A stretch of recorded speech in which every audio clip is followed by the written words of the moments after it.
Hi there and welcome to part 2 in our 4-part series talking about superannuation death benefits. So we already know that there are 2 laws that govern the payment of superannuation benefits to your beneficiaries.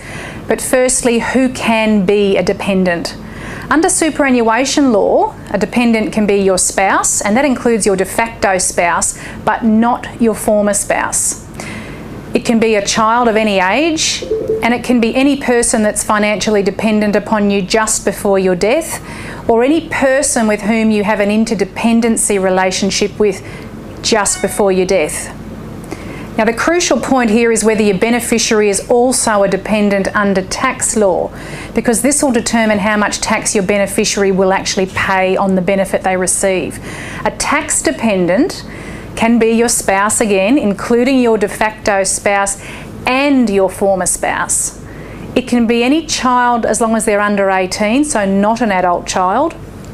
Any person again that's financially dependent upon you before your death, or with whom you have an interdependency relationship just before your death. And it can be also any other beneficiary you nominate where you might be a police officer or a member of the Australian Defence Force and you die in the line of duty. You'll be able to view part 3 in this series next week, when we'll have a look at the consequences of your beneficiary not meeting the criteria of a dependent under both the superannuation and tax legislation. Tracy Ferguson, thanks for listening.